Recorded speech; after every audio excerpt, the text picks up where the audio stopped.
On the block, disobeying the law. Yo, what's going on, everybody? It's your boy BMSL back with another one, coming at you live and raw. And I got a great video for you guys today. We're going to be talking about the alienation of the Negro, or the black, that comes from the suburban community.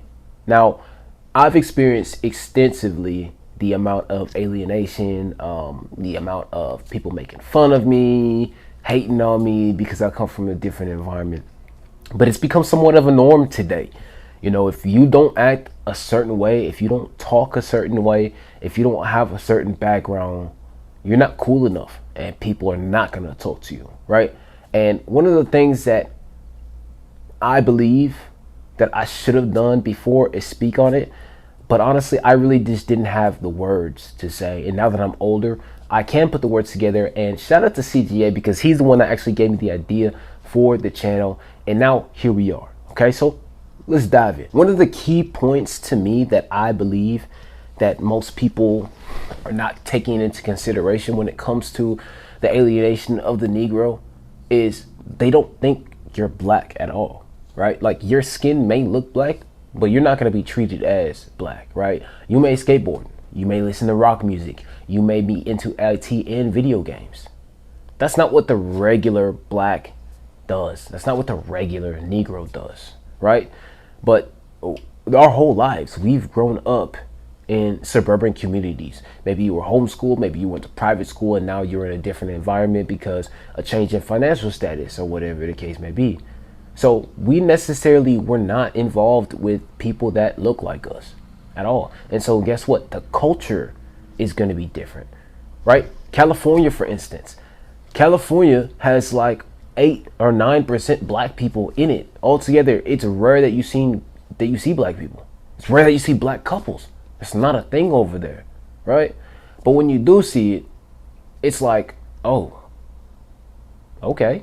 You know, I mean, you're not mad about it. You just think that's a little bit weird because you don't normally see that happen. But when you start to come to the South, and you start to go to Texas and Louisiana and Arkansas, Mississippi and Alabama, if you're with somebody other than a black person, they're going to look at you like, what? What's going on here? No. We can't have this happen, right? So you're not black enough, right? The next one is going to be selective outrage. Now, see, a lot of the people that come from the suburban communities, for instance, they don't have the same mindset as you, right? So we think differently.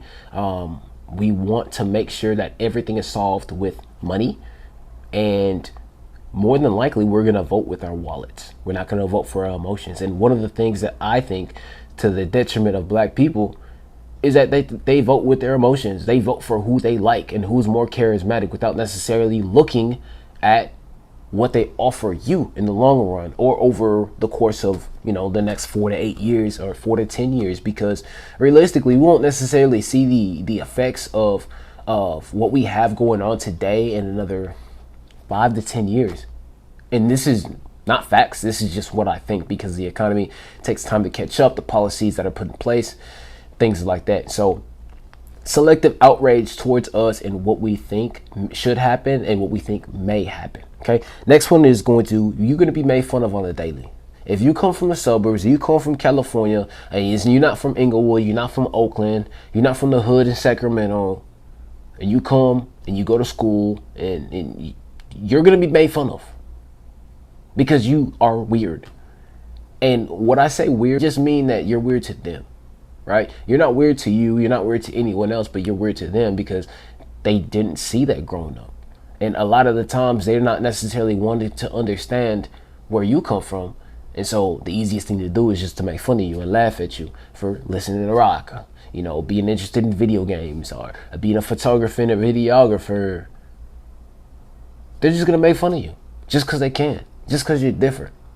But I want you guys to really understand one thing. People who do that, they're not necessarily comfortable in their own skin. People who have that going on or have that happening, they're usually unhappy with their own life and their own lack of production. So don't worry about that. Yes, it's going to hurt. It's going to be annoying at first. but I promise you, you're gonna hear every single joke there is to man, and it's not gonna affect you after long, right? So it's really about just enduring until you get to that point, right? You're often misunderstood, and this is one I'm kind of dealing with right now, right? And then we were on Facebook one time, and I was, stating my opinion on, what I think should happen with marriage or relationships and things like that. And I said something that, sparked outrage, among everybody that was on my Facebook feed. I said, teaching your daughters that they don't need a man is probably the single dumbest thing that you can do. Why do I say that? Well, because if you look at my family, right, I got 5 sisters and a mom, right? Before, my mom was married 3 or 4 times, but she's divorced all of them, of course. And a lot of the times when she's divorcing, her husband, these kids are young. My sisters are very young, so they're going and taking after her example. When we left, because I never lived with my mom until, my last couple years in high school. When we left, there was a drastic change that happened with my sisters, and I never understood it. And even to this day, I still don't understand it. But that drastic change came with a mindset of, I don't need anyone. I don't need a man, right? My older sister, she's like 46 or 47, unmarried, and she just had her eggs unfrozen so she could have a baby or whatever, right? The next sister, unmarried, 30. The next sister, unmarried, 27. The next sister, unmarried, 25. The next sister, unmarried, 24. Now you guys can see the pattern of behavior and I can just only speculate because I don't know, I wasn't in the household, but based on the way they were acting, based on the mindset that they're coming in with and what they're talking to me about, I can probably 100% positively say that she probably employed these teaching methods to them so that they could maybe end up like her. I don't know. That's not necessarily a bad thing, but they're going to struggle a lot longer than what needs to because of what she's taught, right? You speak weird. Speaking weird, speaking with sense is just common sense. You don't have to use slang all the time. You don't have to curse all the time. In my videos, I think I've cursed a total of what? Once, twice, maybe even 3 times. It's not a bad thing to curse, but it's just the way that you have to present yourself in different situations. So speaking weird is what I get accused of. Acting white. This is a huge one. I've been called Uncle Ruckus. I've been called Uncle Tom because I don't feed into the black victimhood narrative. Like, why do I need to feed into that? Why do I need to do what you guys need to do? Just so I can get what I want, right? Everyone talks about reparations. Everyone talks about this. Now, if you know your history, like, granted, I can't really say that you're wrong for wanting reparations, but we've had over 100 years plus to do something about what we lost. It's on us. It's not on the government to give us anything. See, this is the problem. We can't be handed things and expect things to work out in our favor. Let's look at our track history. Chicago, Oakland, Houston, Detroit, Atlanta. That's our track history. Now, the government can plan and they can say whatever they want. But if they were going to give us reparations, they would have done it by now. Recently, we had outrage over a shooting of a lady with boiling water. I don't really care about that stuff because they do it every single year to try to get us, mad and vote and stuff like that. That doesn't make no difference to me. People die every single day. Was it sad? Yes. Okay, cool. What about Chad Dillon? Where's the outrage over that? Where's the outrage over kids that are being shot in Chicago, mothers that are being shot in Chicago every single day? But we want to talk about one particular person. Okay, got it. Right? You're kept at a distance and you're forced to prove yourself. Right? Those are the last 2. These things are important to me because I was constantly forced to fight in school, right? Not because of me, but because they just wanted to test me. They wanted to test my gangster. They wanted to test my metal, whatever you want to call it, because I was weird. I never said no. The only time I said no is when I knew it was outside of school, and outside of school, you probably can get stabbed, you can probably get shot, things like that. And I really just didn't have a lot of friends, and so I couldn't rely on anyone.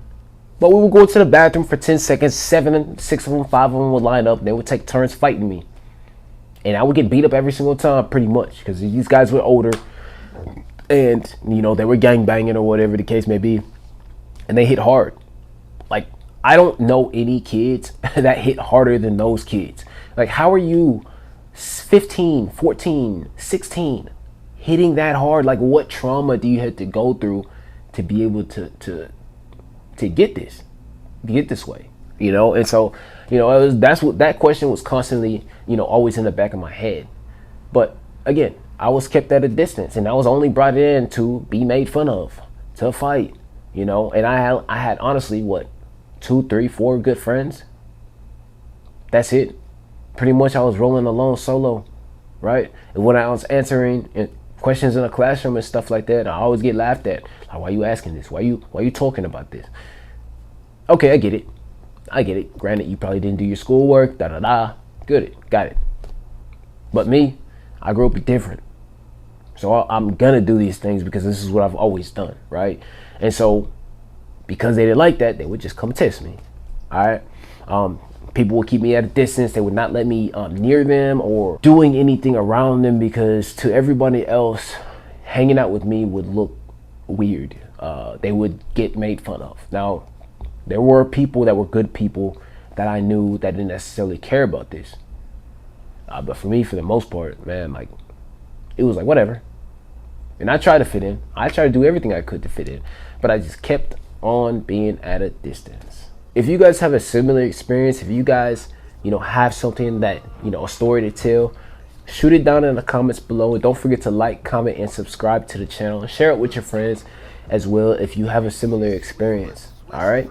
We're going to be doing this video dropping session every day for the next 30 days to hopefully just to go ahead and build my audience up. And we'll just do it like that. Thank you guys. Love you. And I'm out. Peace.